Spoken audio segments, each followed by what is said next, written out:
So the Earth is spinning on an axis, right?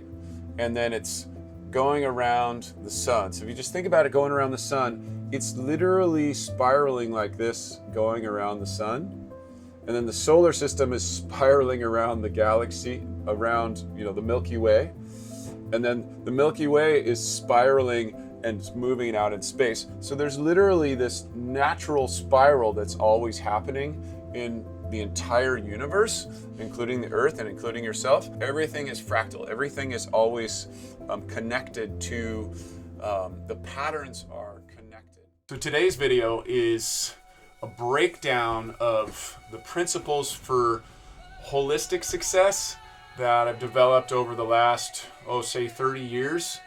And it's really for Earth lovers, for people who are nature lovers, social activists, people who really want to see the Earth a whole and thriving system. So the whole world, from all countries, all people, yourself included. So how do you be part of that holistic success on the outside and then also on the inside, so that your life feels more whole? And then you also have the things that you want. So you have the happiness, you have the health, and you have the wealth, but you're not degrading the planet at the same time. And you're not degrading others. So you're uplifting yourself and uplifting others. So that's the path that I've been on for the last 30 or so years. And this is the principles that I think will help you get where you want to be in your life while making the planet a better place. So let's get right into it. The first principle is the principle of cyclical living. Now this is really great in terms of being environmentally conscious and an earth lover, because nature is a cyclical entity. Life and death. The birth of spring and then the death of the plants in the fall in terms of the annuals or the leaves.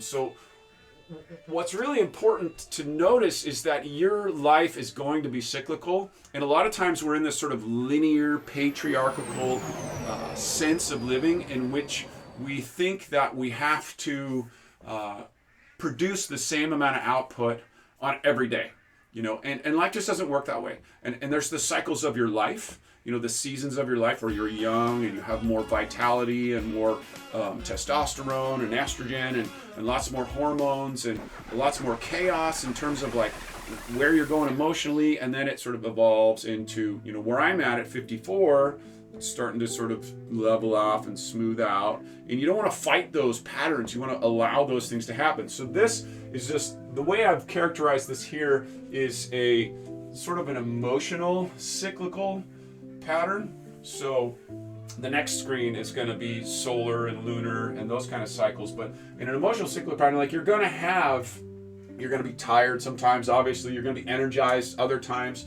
You're going to fail sometimes. You're going to have successes. You're going to be sad. You're going to be happy. You're going to be confused. You're going to have clarity. And really what you want to see is a pattern in which these cycles, so one day you're like, yeah, man, I saved all that money, and then my bank account's doing really good, and you're feeling really good about yourself. And then, the next time it's like, oh man, the car broke down and we had to spend all that money that we saved. So all you're really going for, here's this principle in a nutshell. All you're really going for is an upward spiral. So you cycle around and it spirals, but you just want that cycling, you want that cycling to be going upward. You want to be learning lessons and evolving in an upward way. So you honor that cyclical pattern. You want to think of it like a spiral going up as your life's getting better all the time. So that's the first. So how does that help? How that helps you is you give yourself more grace, more freedom, more peace. So you're not stuck in this expectation of what's unrealistic for yourself. You accept the ebbs and the flows. There's a great old proverb of a guy gets a horse and the whole rest of the village is like, oh, you got a horse. He's like, maybe it'll be good. I don't know. And then the horse, like his eldest son is on the horse, and then it knocks him off and it breaks his leg. And maybe it'll be okay. And oh no, you lost your son can't help you in old age. And then he's like, oh well, we'll see. Maybe it'll be good. Maybe it'll be bad. and then the army comes and takes all the firstborn sons, or all the sons that have able-bodied, and his son is able to stay, because it's like, you get the point. The point is that we tend to judge ourselves either on our successes or our failures, and in a personal, in this cyclical living model, like the whole earth is cyclical. You're part of the earth. You're a collective of cells that literally, over billions of years have sort of collectively come together into this entity that you call you. There's a wonderful interview with Lex Friedman of, I'm sorry, I can't remember his name, but he's a scientist that's working with life forms, and they took a cell and isolated it, and it grew into a new entity. Totally crazy stuff. You gotta check it out. I'll put it in the show notes, what it is. But the point is that you are a collective of cells. Your microbiome is a collective. You're a collective within your community of life. Like, we can't live without the oxygen that the plants produce, and just this whole collective that we are. And so the point, what is the point? What's the point, Mike? Why did you bring up the collective, and how is it related to cyclical living? The earth is cyclical. All life forms on earth are cyclical. Everything has a cycle. You have a cycle. I have a cycle. And the more we kind of get into this linear, like, it's a digital, it's a mindset, it's a produce, you gotta honor that cyclical nature. And that is a more feminine idea. And the sort of, in the old archetypal way of talking about feminine and masculine energies, there is this, the patriarchy is more linear, and then the matriarchy is more cyclical. It's a natural thing. You have the cycles of birth and the cycles of the moon. It's more pronounced in the female body than it is in the male body. So since we've been on this sort of patriarchal path, what we need to do now is take both of those, the linear patriarchal and the matriarchal cyclical, and then bring them into harmony with one another. Have them married to each other in a holistic way. And that's how we thrive individually, and have the earth thrive and the rest of our communities thrive at the same time. I just thought I wanted to fill in a little bit more of that idea that I was talking about, the spiral. The spiral is really important when you're to think about the negative and positive emotions. So the literal nature of Earth and the solar system and the galaxy and the universe is, so the Earth is spinning on an axis, right? And then it's going around the sun. So if you just think about it going around the sun, it's literally spiraling like this, going around the sun. And then the solar system is spiraling around the galaxy, around, the Milky Way. And then the Milky Way is spiraling and moving out in space. So there's literally this natural spiral that's always happening in the entire universe, including the Earth and including yourself. Everything is fractal. Everything is always connected to, the patterns are connected. So when you have a success and you're having a failure, you're on two parts of that spiral. If you think of a spiral kind of on an arc like this. So the spiral goes up and the spiral goes down. But as long as that whole spiral is moving in that upward direction on that tilted axis, then you're headed in the right direction. And for me, it really helps me to have a little bit more freedom around failures. It's really about transforming your relationship with failure, and that's kind of the whole point. The whole point is that negative experiences and positive experiences aren't really what you focus on. You just focus on the whole journey of it. It's very well articulated in the Bhagavad Gita, in which Krishna tells Arjuna that he needs to be detached from his results, but he has to go out in the world and do what he needs to do. It's also very much a Buddhist teaching, and you could say it's also a Christian teaching. It's releasing attachment and greed to things and putting all your energy into the effort. And so by attaching yourself to the effort rather than to the results, then you can experience this sort of up and down nature of life as a spiral going in a direction. I'm sure many of you have heard the example of Benjamin Franklin. No, it wasn't Benjamin Franklin, sorry. Edison, who said, I've never failed at making a light bulb after 1,000 times of not making a light bulb. He just learned 1,000 ways not to do it. So you're always, as long as you're in your perspective, in your mind, you're thinking about how you're creating a belief narrative in which all of your failures are just part of this arcway and the spiral in the right direction. So hope that helps clarify the upward spiral and how it can help you. That's enough about this cyclical teaching. Let's move on to the solar one. So the other part of that is that there's the natural, let's get through here, the natural cycles of the earth.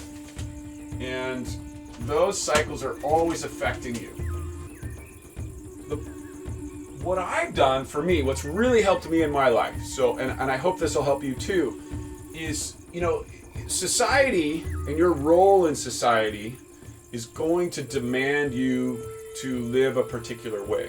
But if you can take control of that and honor the cycles of the seasons a little bit more, then I think you'll find, like I found, that I'm more in harmony with myself and my own biorhythms, and I'm more in harmony with the rest of the world and the natural environment. It's kind of like as technology advances, we continue to sort of separate ourselves from nature because we can with all of our houses and technologies and devices and clothing, and all the things that we've invented. But what we need to do now is go back into that connection to nature. I think that's one of the reasons that we're biologically designed to have health benefits from a cold plunge. As you age, you start to narrow your comfort zone, right? That comfort zone goes zero, lower, lower, lower, lower. And if you just let it happen, you're sitting in a chair, whoop, you're out, right? Or you have a very low quality of life as you age. So you literally need to press out your comfort zone. And exposure to the natural rhythms and cycles of nature, the heat and the cool, are important parts of that. Now, you can't get too extreme or you're going to die, or you're going to get sick or exposed, but you still have to press those edges out. For me, it's really helped me that in the wintertime, what I do is I honor that higher, there's more dark. So there's more sleep, and it's more of an inner time, and there's less social interaction. So rather than fighting that and trying to create something that's not really in alignment with that, I try to honor that and use that. So that's a time for writing. It's a time for sitting around the fire. It's a time for introspection. It's a time for planning and preparation. All of those things would happen in the winter time. What I've done is I've organized my life more around the seasons.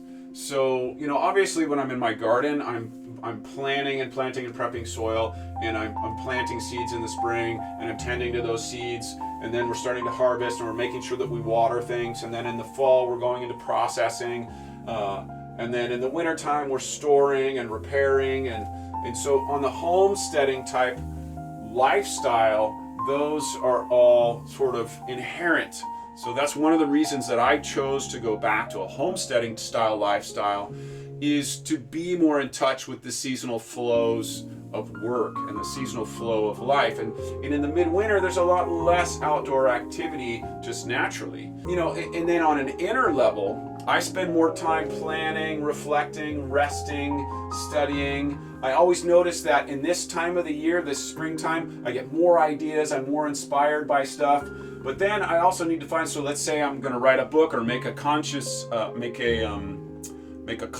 like this one, then I also need to make sure that I tend. So just like I would tend the plants, I need to tend the creations that I've come up with. And I need to move them through to completion to where they'll be harvested in the fall. So doing a more cyclical pattern of the way that I approach a project has really, a project or just my whole life in general has really made it easier.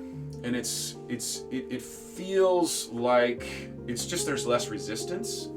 And there's also, I'm not fighting natural tendencies around me. I'm not fighting the whole environment to try to make myself be something that's not aligned with the seasons. I'm not trying to go out midwinter and then make a real like extroverted pronouncement of something.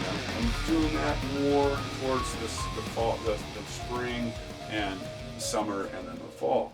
So one more thing. So then the other thing, you know, my wife can tell you more about this, but there is lunar cycles. So every lunar cycle is going to have an effect on you. You know, the pull of the waters, it pulls everything, you know.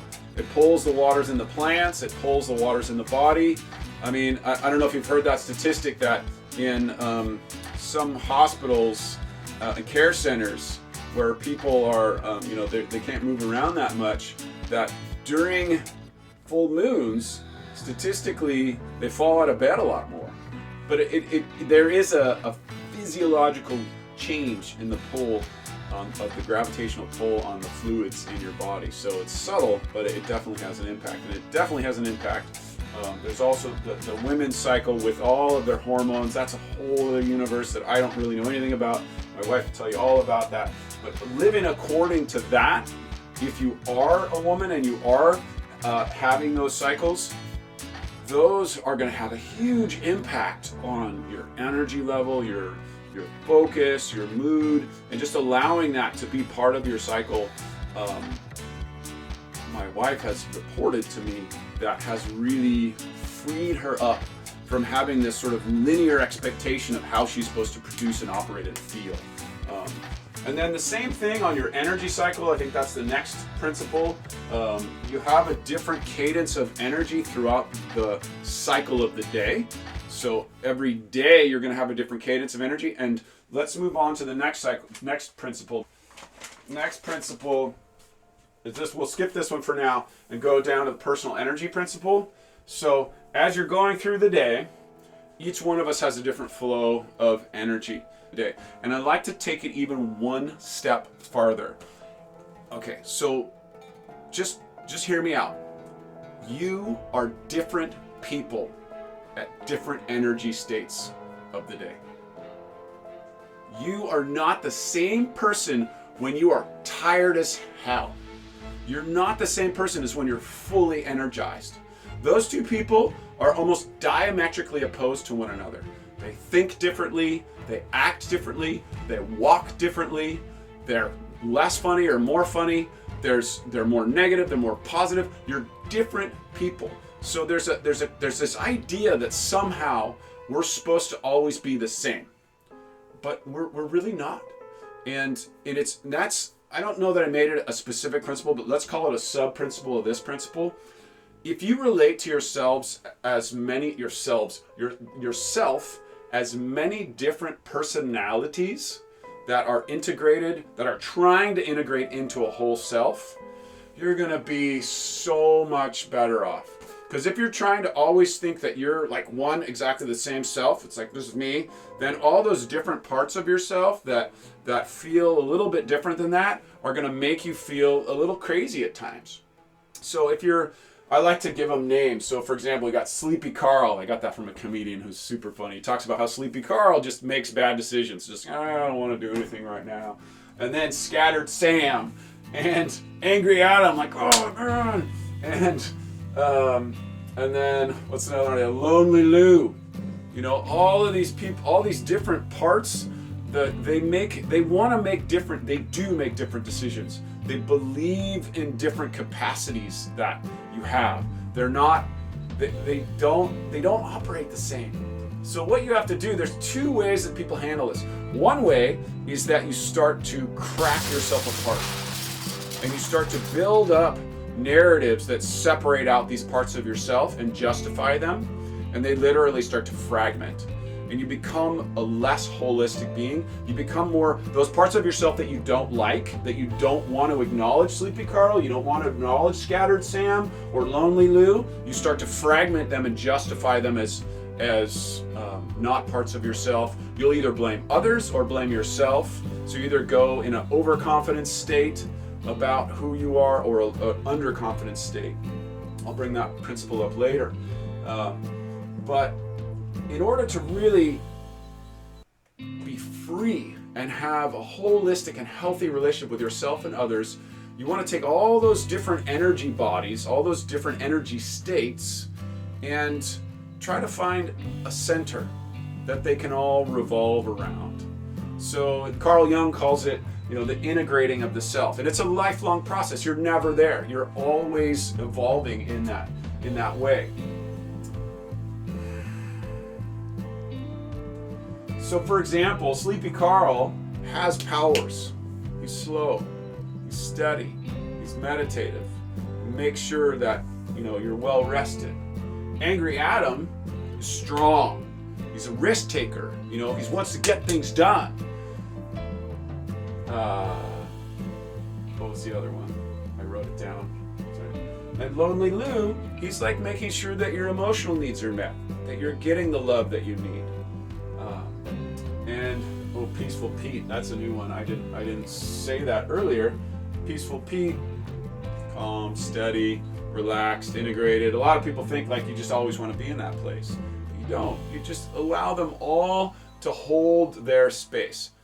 And you can give each one, like sometimes what we'll do is we'll put Sleepy Carl in charge when we actually need a little bit more Angry Adam. He doesn't have to be angry, but he's got to have more energy, and they sort of are similar in nature. I think we get stuck in kind of the New Age or the psychologically well or the Zen or the meditation world. We think that, anger is a bad thing. My mom was famous for saying that there's no such thing as a bad emotion. She got that from one of her teachers, and I really believe that's true. It really is. The only negative emotion is one that we don't actually do what it's telling us to do. So when you're having anxiety about something, it's actually, there's twofold things. It's telling you to, one, take some action that's going to alleviate the anxiety, whatever that anxiety is in your life. And then two, maybe you need to, breathe and do some practices that will chill you out, or go do some exercise or something like that. So emotions are really guideposts. They're trying to show you the direction to have a more holistic, more integrated self, more integrated life. Just the main principle is to know that you have different energy states, and to give yourself space, like how it's going to help you. Give yourself the space to have these different energy motivational states. And don't expect them all to be like high motivation, yeah, energized, whatever that is. That's psychosis, when you're always in one place. And then you sort of separate the rest of yourself out, and you start you start to crack apart. You don't become a holistic self. So, okay, that's enough. So how can you use all this stuff practically in your life? For example, with the different aspects and personalities of yourself, when you're feeling down, it's just a signal that you're on that part of the spiral, that lower arc. And it actually could be a sign that you're headed in the right direction. But the main thing, actually, that's sort of the main thing to focus on. Instead of focusing on your successes and your failures and your good moods and your bad moods, just focus on whether you're going in the right direction. So think about it this way. The spiral is either going up or it's going down. And so you want to be just making sure that the spiral is going up. So how do you do that? How you make sure that the spiral is going up is that it's easiest on the downwards end of the tilted spiral. So on the downward end, in your failures and your sadness and your anger and your depression, whatever it is, that is a signal to pay attention and to find something to learn.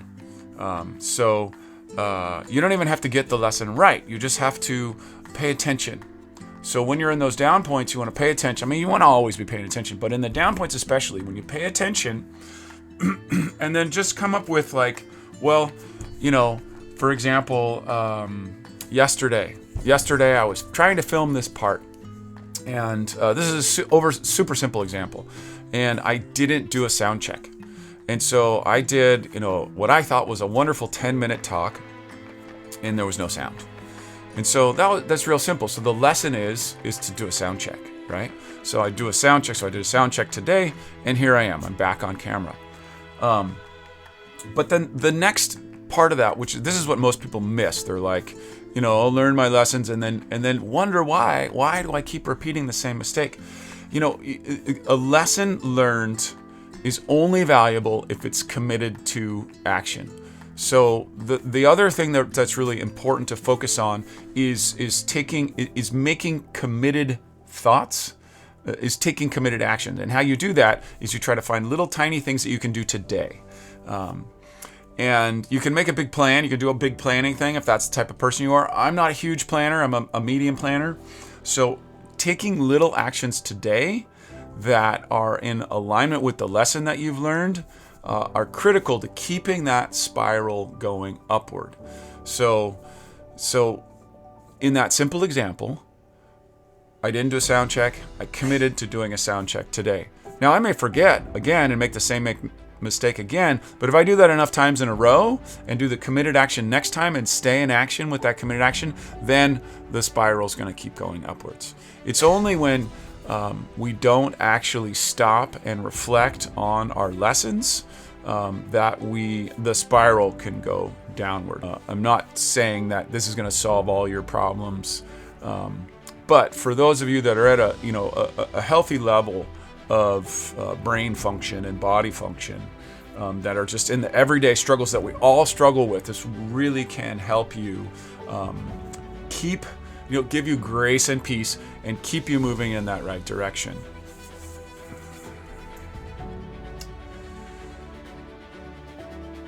So if you've gotten value out of this, please share it with someone else who you think might get value out of it.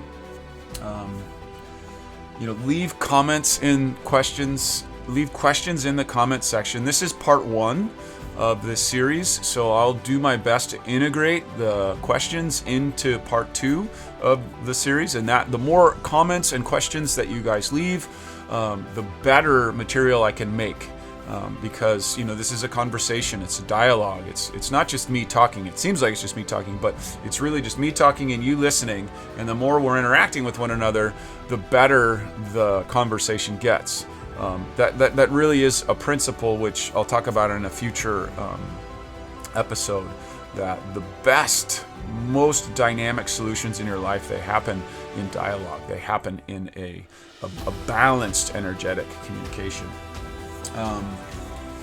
If you want to go deeper with me and the offerings that I have in terms of speaking and coaching and products, the life calendar that's going to be coming out in the future, please check the description, and we will have that updated regularly. Even if it's 10 years in the future, as long as I'm still kicking, that'll be updated with what we're offering today. I'd like to leave you with a quote. This is one of the quotes that helps me stay positive in the world of chaos that we're in, and believe in myself that I make a difference. Never doubt. It's Margaret Mead. Many of you have probably heard it before, but it's worth repeating.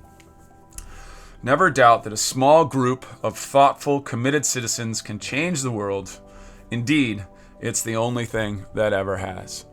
So keep keeping on, get out there, keep making the world a better place and making your life a better place in the process. And we will see you in the next video.